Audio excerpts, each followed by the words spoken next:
Ai, ai, chegou o dia. Seguinte, hoje a gente vai falar sobre hérnia de disco.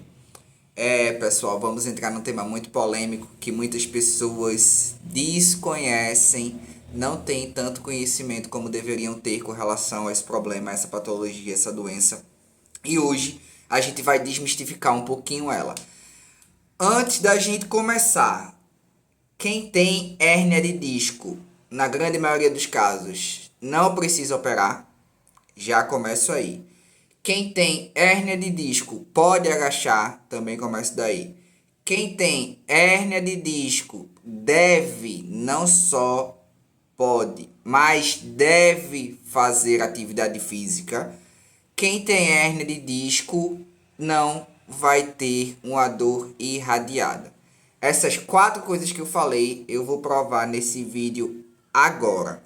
Agora, obviamente, quem tem hérnia de disco não vai poder fazer qualquer exercício, vai ser o exercício específico.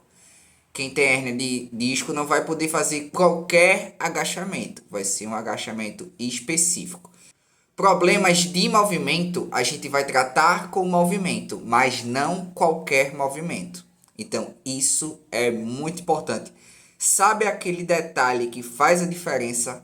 Pronto, é isso. É esse detalhe que faz a diferença. Não é qualquer movimento, beleza? Mas tem que ser com movimento. Antes da gente começar tudo que eu vou falar aqui, vez ou outra, eu vou botar aqui a referência, porque caso vocês queiram estudar ou vocês queiram ler o artigo que eu citar no vídeo de hoje, vocês vão poder pesquisar. Tranquilo? Antes de mais nada, eu quero deixar claro que a grande maioria das hérnias de discos, dos casos que se apresentam, vai ocorrer reabsorção espontânea. Ou seja, aquela protusão discal ali, se você bater a ressonância magnética hoje, ela pode aparecer na sua imagem. Mas você fazer um tratamento conservador de movimentos específicos, com educação em dor, e toda uma rotina preparada para que esse paciente saia desse quadro álgico e ele consiga melhorar suas funções pouco a pouco. Se você bater daqui a 6 meses a ressonância magnética da coluna dele, vai ter, é provável de que aconteça uma reabsorção espontânea. Inclusive, quanto maior for a hérnia de disco, maior a probabilidade da reabsorção espontânea. Mais ou menos 80% dos casos são reabsorvidos em até um ano após a crise aguda. E se houver o tratamento correto, isso melhora mais ainda. Então, só corrobora com o que eu estou falando. Se vocês quiserem dar uma olhada nesse artigo, é esse artigo aqui, ó. Beleza? Deem uma olhada lá, que vocês vão poder ter acesso ao texto de onde eu estou tirando essas informações. Então, antes de mais nada, é importante a gente frisar isso. Intervenções fisioterapêuticas, principalmente exercício físico, não só eletrotermofototerapia, etc., mas principalmente exercício físico, geram excelentes resultados. Ah, Neto, quiropraxia. A quiropraxia pode até ajudar, mas apenas ela não vai resolver o seu problema. Ela pode dar ali um alívio da dor em virtude de alguma manipulação articular que pode lhe dar conforto, causar conforto, mas quiropraxia não resolve hérnia de disco. Se precisar de intervenção cirúrgica em casos específicos, deixar aqui, ó, em casos específicos, como um fragmento do núcleo extruso e capturado com a pressão no canal medular. Então tá lá tendo uma pressão no canal medular muito grande. O paciente está com repercussões clínicas muito significativas, com sinais neuropáticos muito intensos e muito grandes em virtude da hérnia discular verdadeira, uma hérnia de disco discogênica, ou seja, com a origem realmente no disco, aí tem que ir para a faca. Mas a grande maioria dos casos vai ter reabsorção. Um ponto importante que a gente também precisa citar e precisa ser comentado é a questão de como lidar com isso. Porque eu vejo vários pacientes na minha prática clínica e através dos estudos também, né, que a gente consegue ver essa questão que a intervenção de dor, em dor faz muita diferença. O paciente também ele tem que aprender a lidar com isso, no sentido de que não é porque você tem uma hérnia de discos que a sua vida acabou. Não é porque você tem uma hérnia de disco que você não vai poder, sei lá, voltar a praticar o esporte que você gosta. Não, existem vários atletas. O Usain Bolt, por exemplo, ele tem hérnia de disco, tem escoliose, a coluna dele é toda bichada. E ele conseguiu ser o recordista mundial no esporte dele. Ele conseguiu ser o topo do esporte dele, o Usain Bolt, mesmo com todos esses problemas. Então não é porque você tem esses problemas que você vai ficar limitado a fazer a sua função no dia a dia, não vai poder pegar o seu filho no colo, não vai poder carregar as suas compras, não vai poder vestir a sua roupa. Ah, Neto, mas eu sinto muita dor, tenho crises muito agudas. Então você tem que aprender técnicas de manejo da dor. O profissional que está com você, ele não vai apenas lhe tratar com exercício, eletrotermofototerapia, ou um agulhamento, ou uma manipulação articular. Ele vai tratar você de uma maneira global, ele vai ajustar o teu sono, ele vai ajustar a tua água, ele vai te encaminhar para um nutricionista para você ajustar essa questão da alimentação. Ele vai entrar com condutas de educação em dor. Educação em dor é fundamental. Como você fazer o gerenciamento da dor, como você fazer o seu manejo da dor, o que fazer quando tiver um flare-up, ou seja, um escape de dor, um determinado dia que você sente uma dor muito intensa, o que fazer com relação a isso, maneiras de como você adaptar determinadas funções e tarefas para que a gente possa diminuir aquele risco mecânico ali, se houver uma questão mecânica envolvida. A gente reduzir esse risco para que essa dor não volte a acontecer. A educação em dor, ela vai abranger tudo isso, a maneira que você lida com o problema, a maneira de como você encara o problema, a maneira de como você vai autogerenciar a sua dor de uma maneira que você consiga viver bem e ter qualidade de vida até a sua melhora exponencial e total. Então é importante. Esses dois artigos aqui, por exemplo, ó, o primeiro, uma revisão sistemática e meta-análise da educação em neurociência da dor para dor lombar crônica, resultado de dor e incapacidade em curto e longo prazo. Um artigo muito legal que vale a leitura. Super indico. Essa questão de manejo da dor, ela é fundamental e vai entrar em todos os âmbitos, todos os quadros da vida do seu paciente. Porque é muito importante a gente conversar e falar sobre isso. Outra coisa, quando você vai para um profissional de saúde, geralmente médico, que vê lá a sua ressonância magnética e diz: Ah, você não pode abaixar, você não pode flexionar a coluna. Meu amigo, quando você vai no banheiro fazer a evacuação, ou popularmente conhecido como cagar, você agacha. Você não tem que sentar no vaso ou você faz cocô em pé. Então você agacha, você não vai ficar limitado ao agachar. Mas a questão é como agachar. Então, quando você estiver lá no fisioterapeuta, você vai ter lá movimentos de preferência direcional, vai ter lá movimentos de Mackenzie que a grande maioria dos casos, às vezes, se agravam com flexão, Mackenzie trabalha muito extensão. Então, são várias coisas que você vai aprender com o seu fisioterapeuta, que ele vai dizer de como manejar esse posicionamento para que você consiga fazer essa atividade de vida diária. Então, isso é outro ponto muito importante que a gente tem que falar sobre. Esse trabalho aqui, ó, esse trabalho, ele fala o comportamento de evitação e medo de antecipação da dor em pacientes com dor lombar crônica, um estudo randomizado e controlado. A gente tem que entender que a dor lombar, principalmente quando ela é crônica, o tratar a dor, a gente vai entender que a dor não é só com um componente físico, mas é um componente emocional. Ah, Neto, é coisa da minha cabeça? Não. Neurologicamente, bioquimicamente, a gente vai ter o processo de dor ali. Isso eu deixo para outro vídeo, porque é muito complexo de explicar e a ideia desse vídeo aqui não é essa. Mas a gente tem que entender que a dor ela é um construto de aferências para o seu cérebro. E o seu cérebro vai interpretar de uma maneira biológica isso. Mas isso também vai ter influência no seu emocional. Logo, se você sente dor e você não consegue levantar o seu filho, pegar o seu filho no colo, obviamente você vai ter um componente biológico ali, mas você também vai ter um componente emocional que pode agravar a sua dor, no sentido da incapacidade. Poxa, eu não estou conseguindo pegar meu filho no colo. Então isso aumenta a percepção da dor. A dor ela é uma coisa que é biopsicossocial, ela é um construto da nossa cabeça. Então a gente tem que, primeiro, quais são as coisas que abrangem isso? As expectativas da pessoa, a cultura da pessoa, a lesão, se de fato tem lesão. Nenhuma dor é só física ou só emocional, é sempre as duas coisas juntas, principalmente dor crônica. Quando a gente fala de dor de coluna, dizer a um paciente de, sei lá, 30 anos ou de 40 anos que a coluna dele está lesionada, que ele não pode pegar peso, que ele não pode dobrar a coluna, que vai piorar, fazer essa somatização de crenças negativas e limitantes, a gente vai causar um nocebo, que é o antagônico do placebo. O nocebo, aquilo ali vai ter uma aferência naquele sistema nervoso dele, vai interpretar de uma má maneira.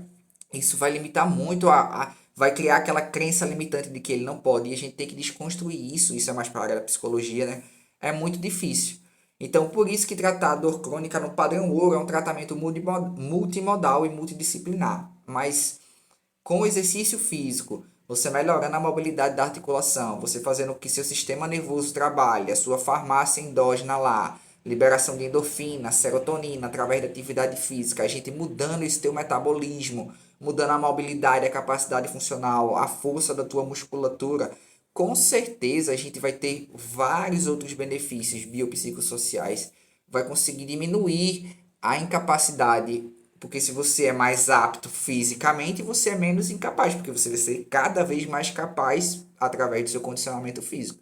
Então, tudo isso é importante.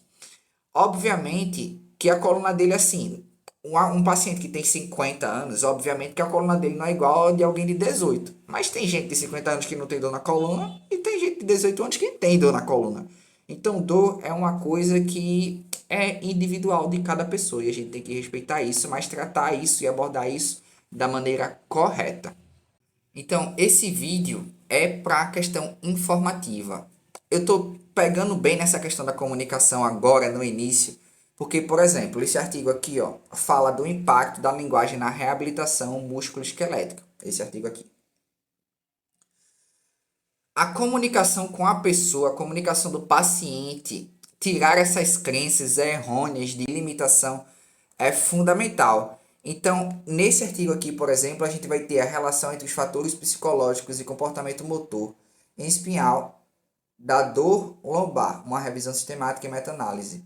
Intervir, pessoal, baseado em evidências é fundamental, fundamental.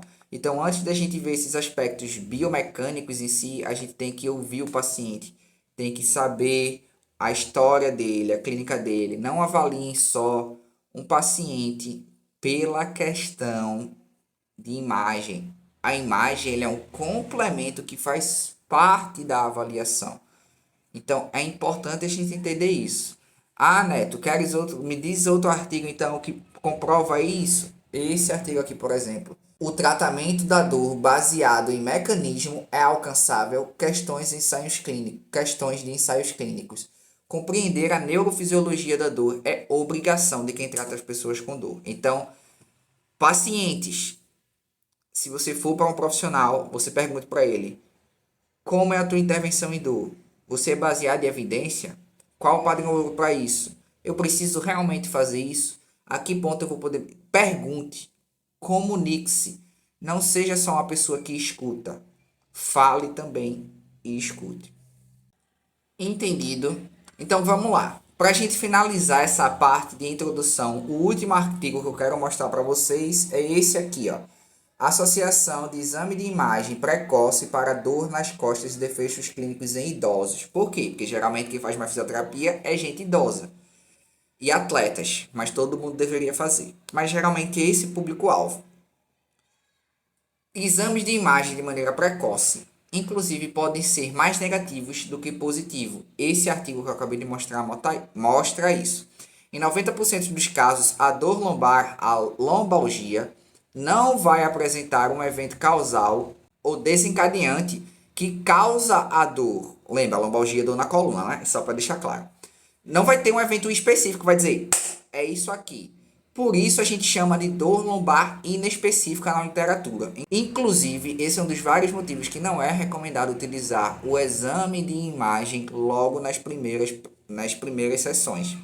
A gente tem que fazer avaliação clínica, questionários, testes ortopédicos, testes clínicos, que são muito importantes, mas fundamentais. Obviamente, a gente está com a suspeita de um tumor, exame de imagem. Tá com suspeita de uma infecção, tá com suspeita de uma fratura, exame de imagem. Repercussão neurológica muito grande, exame de imagem. Então, vão ter coisas, isso que a gente chama de bandeiras vermelhas ou red flags.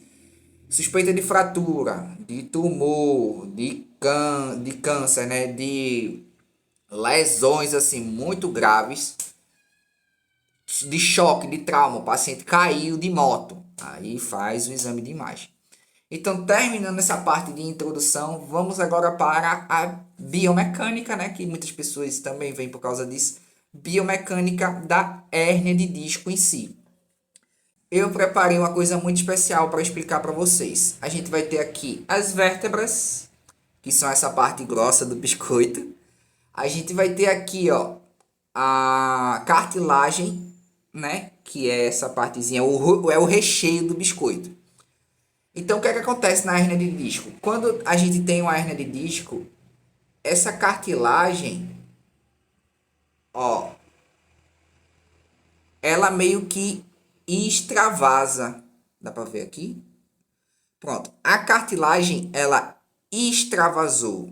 A gente vai ter aqui, falando de uma maneira técnica, para quem é profissional de saúde me acompanha, o núcleo pulposo e o núcleo fibroso. Lembra disso da aula de anatomia?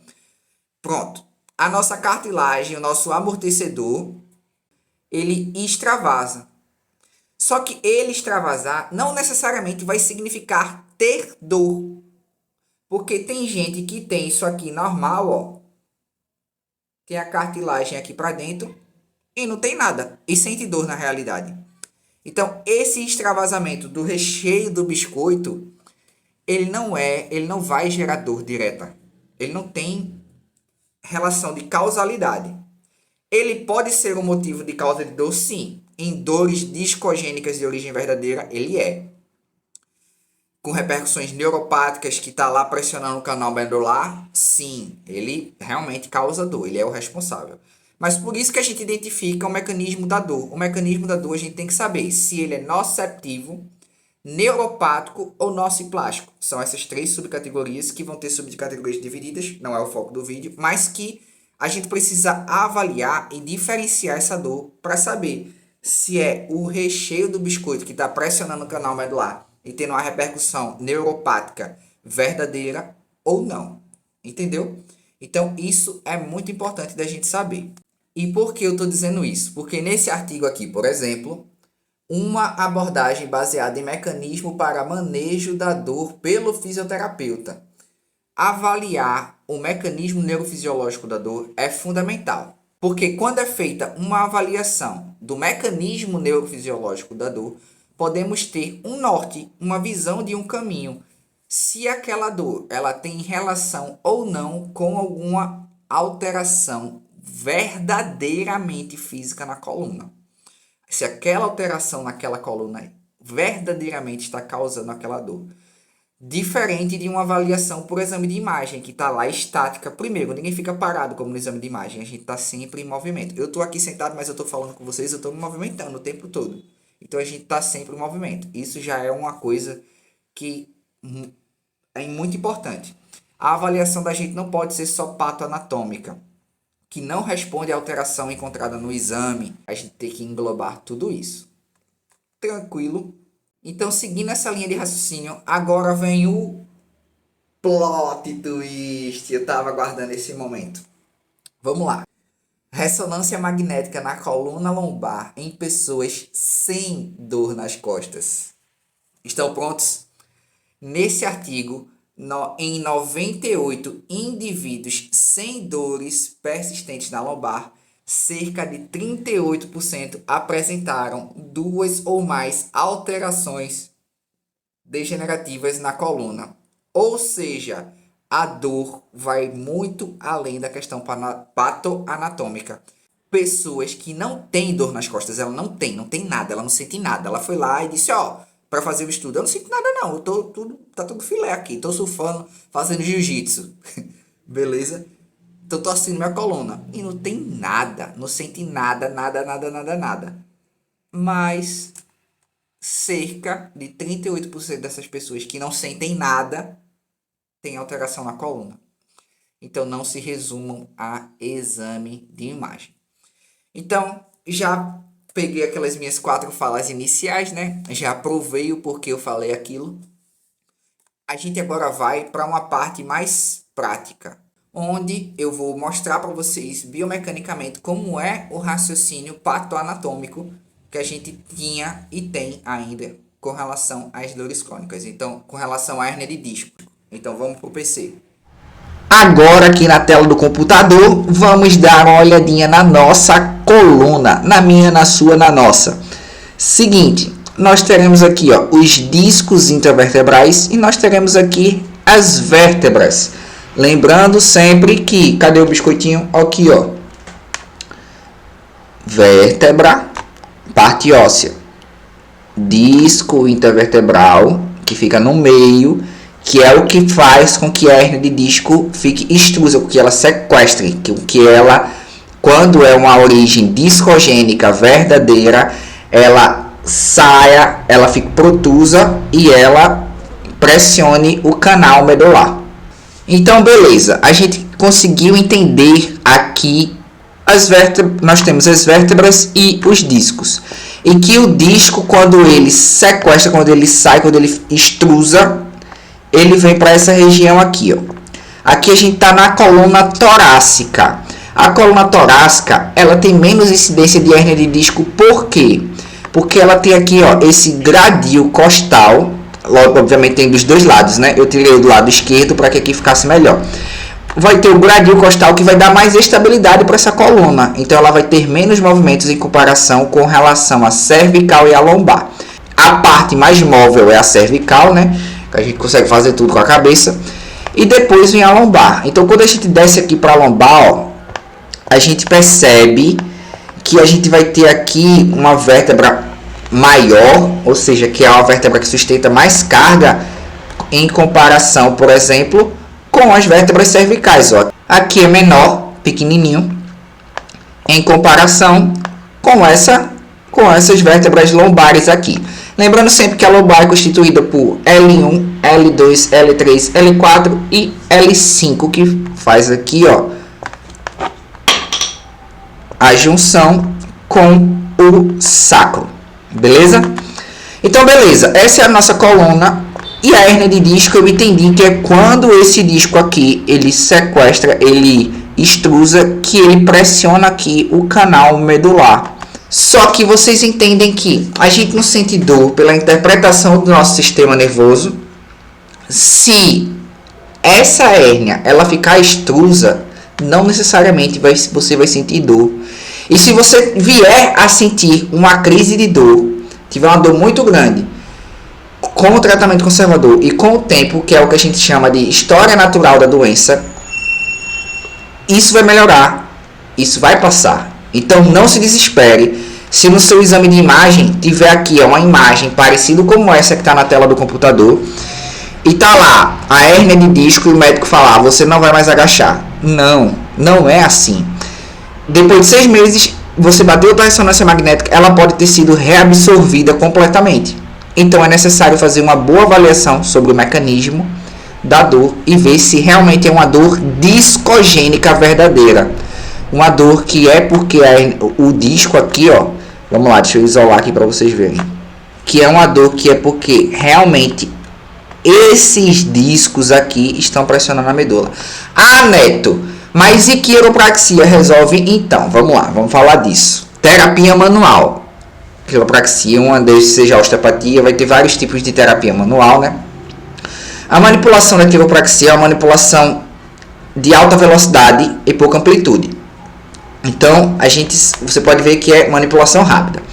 O que é que a quiropraxia faz? Ela dá um input, ela dá um estímulo sensorial que vai ter uma aferência para o seu cérebro. O seu cérebro vai interpretar aquele estímulo e vai dar uma aferência, vai dar uma resposta neurológica.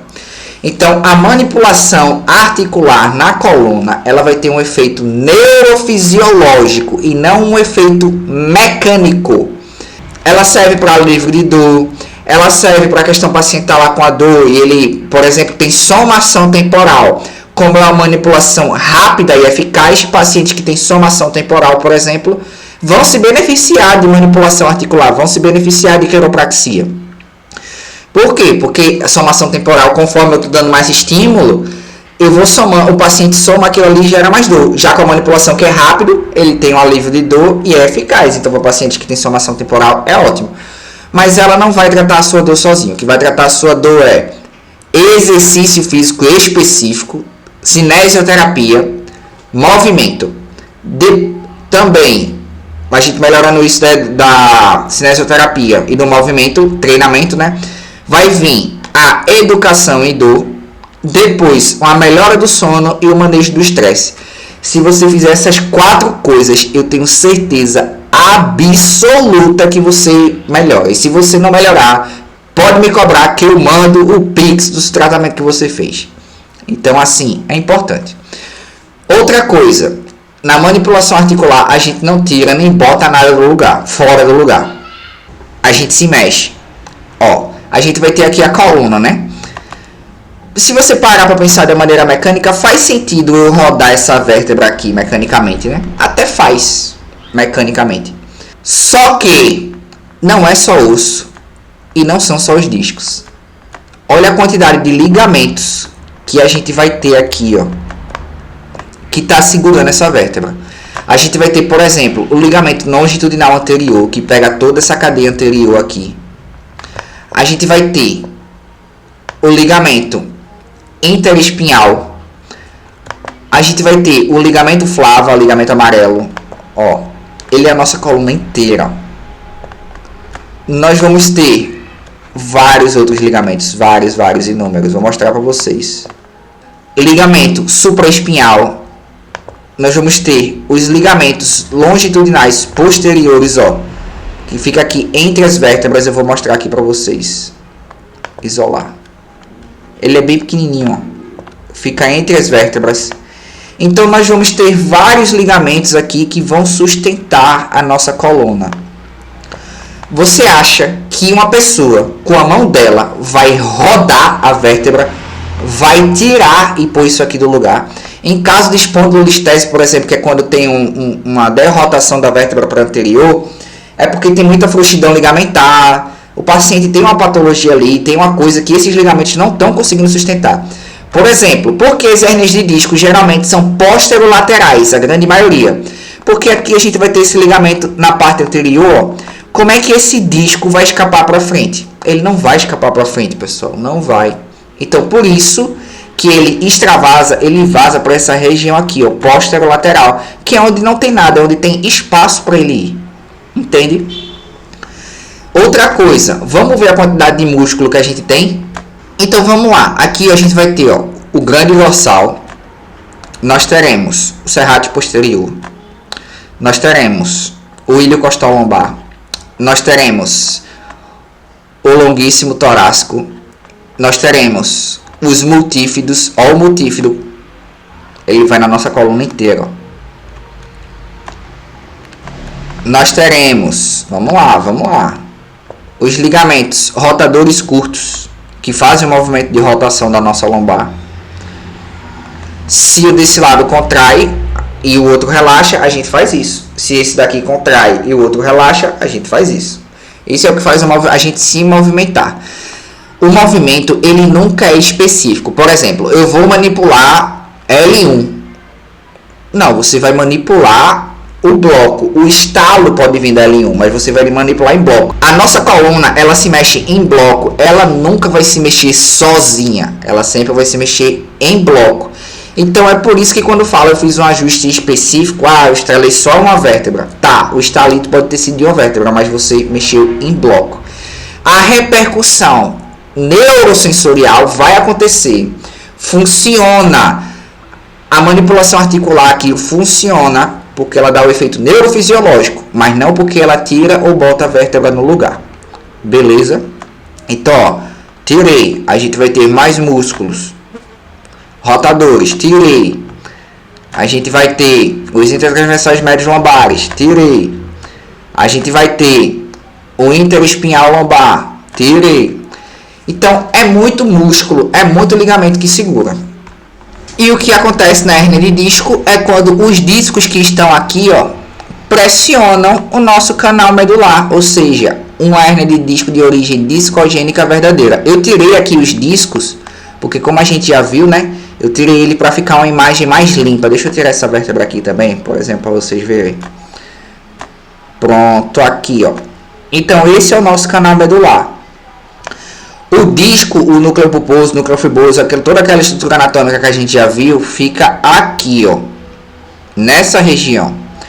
E aí, quando é uma hérnia de disco verdadeira, que tá tendo lá um pinçamento medular, que tá tendo uma repercussão neuropática verdadeira, ele pressiona essa medula, obviamente pressionando essa medula, vai ter repercussões sistêmicas, porque nós vamos ter os ramos nervosos que saem dessa parte e inervam os membros inferiores, ó. Nessa parte inferior aqui a gente vai ter a cauda equina, e aqui, ó, vai ter a inervação que vai levar para os membros inferiores. Então, isso é o que acontece na hérnia de disco. Para deixar um pouco mais claro, vamos dividir um pouco isso. Eu vou abrir aqui uma aula lá da nossa comunidade da Ciências para vocês darem uma olhada. Então, Neto, eu quero me tratar. Beleza. Você tem que pegar o histórico natural da doença, fazer questionários, fazer testes clínicos. O exame físico está apresentando marcha antálgica, está com pé caído. Pé caído é comprometimento de L4 e L5 quando a hérnia de disco é discogênica verdadeira. Dificuldade de ficar na ponta dos pés é comprometimento IS1. Está com a postura em flexão, a postura antálgica. Está com a redução da lordose lombar, ou seja, essa coluna está retificada, que aumenta o componente biomecânico, a influência biomecânica, mas está com a lordose preservada, entendeu? É tudo isso. O paciente é retificado, o paciente tem uma lordose maior, o paciente apresenta marcha antálgica. Tudo isso são sinais clínicos que a gente vai colher e correlacionar com a história do paciente, com os questionários, com os testes clínicos, com a algometria, com toda essa avaliação em dor e com o exame de imagem também, ele faz parte. Então a gente vai fazer a palpação, vai ter dor referida. Essa dor é na lombar, é nas cristas ilíacas, é no sacro, tá com espasmo em ponto gatilho. O exame neurológico, a localização da raiz, é acometimento de lombar, tem perca de força e de resistência. O teste de Lazeg, a gente vai ter os dois principais testes, por exemplo, o SLAMP teste e o teste de Lazeg, que é o teste muito comum da gente fazer. Aí sim a gente correlaciona com o exame de imagem e vê se está batendo a imagem com o sinal clínico da pessoa. Mas entre a imagem e o sinal clínico, que vai predominar é o sinal clínico. Aí a gente vai ter os tratamentos conservadores, cirúrgicos. Então tudo isso a gente tem que levar em consideração. Ok, pessoal? Então vamos lá, vamos voltar para mim agora. Voltei. E é isso, pessoal. O intuito do vídeo é ser, como sempre, um vídeo informativo. Então, quem tem hérnia de disco aí, não se desespere. Não precisa entrar em desespero. Sabe, quando eu estudo, que eu vejo, que eu consegui ter vindo uma pessoa, eu fico pensando, imagina o alívio de uma pessoa leiga descobrindo que a dor nas costas dela não tem uma relação direta de causa e efeito com a hérnia de disco que aparece no exame de imagem. Como os pacientes dizem que a hérnia de disco aparece na chapa. Isso é libertador para a pessoa, pô. Ela não vai dizer a minha coluna tá podre, ela não vai dizer eu não vou precisar fazer isso. Não, ela vai dizer, já que isso não é isso que está causando, o que é que está causando? A gente abre possibilidade na mente das pessoas e isso é muito bom, isso é muito importante. Então, a ideia do vídeo é ajudar. A gente viu aqui através dos artigos, através da ciência, de que ter hérnia de disco não é uma coisa que vai incapacitar a sua vida, não é uma coisa que vai lhe deixar impotente, incapaz, não é uma coisa que vai ter aquela limitação. É uma coisa que tem que ser trabalhada. Sim, tem que ser trabalhada se houver repercussões significativas. Mas é tratável, não é uma sentença, não é uma condenação. Então é massa, né? Não é massa isso? Quando vê que aquela hérnia de disco foi reabsorvida e o paciente está livre, até aquela questão psicológica dele melhora. Então, uma boa avaliação baseada em mecanismo da dor, uma instrução do paciente com educação e dor, já começamos a intervir de verdade na vida daquela pessoa, ao invés de mandar ela simplesmente para o procedimento cirúrgico. Então isso é muito importante. Outro artigo que eu queria deixar para vocês, esse aqui, ó. A incidência de reabsorção espontânea de hérnia de disco lombar, uma meta-análise. Então, esse artigo de reabsorção espontânea de hérnia de disco fala muito sobre isso e eu deixo como leitura para vocês. Lembrando sempre que o doer depende. Tem pessoas que realmente vão precisar de uma avaliação mais profunda. Então, se você, paciente que está assistindo esse vídeo, está tendo uma repercussão neurológica muito grande, quando você faz esse teste aqui, ó, o teste Laseg, o Slump Test, você chora que nem um menino, que nem uma criança que acabou de ser parida. É uma questão que a gente tem que avaliar, mas volto a dizer, isso não é uma sentença de morte. E é isso, pessoal. Eu espero que tenha levado um pouco de informação para vocês, tenha levado um pouco de conhecimento, do pouco conhecimento que eu tenho, que de repente esse vídeo possa fazer diferença na vida de alguém. Se fizer diferença na vida de uma pessoa, uma única pessoa, esse vídeo já vai ter alcançado o objetivo dele. E é isso, quero te ouvir. Qualquer dúvida, deixa aí nos comentários. Me siga nas redes sociais, siga a Census nas redes sociais, o arroba tá aqui embaixo, ó. Siga a gente lá nas redes sociais. Se você quiser aprender mais, se você é clínico, se você é fisioterapeuta ou profissional da saúde e quer se aprofundar no estudo da dor, no estudo da neuroanatomia, no estudo da anatomia, da cinesiologia, da biomecânica, entre para a nossa comunidade, para a plataforma Ciências, que nós estaremos de braços abertos lá esperando você. Se você quiser acompanhar a gente na mídia social com o nosso dia a dia de tratamentos, nos siga nas redes sociais. Acompanhe nosso canal do YouTube, curta, se inscreva, compartilha a inscrição, deixa aí o sininho ativado que sempre tiver vídeo novo pra gente levar informação para você, você vai ficar sabendo. E é isso, pessoal. Um forte abraço para todo mundo. Se você tem hernia de disco, relaxa, respira, pega um ar, que tá tudo bem. Você vai conseguir tratar, você vai conseguir melhorar e ficar bem. Curta e compartilha, e é isso. Se inscreve no canal e até a próxima. Tamo junto!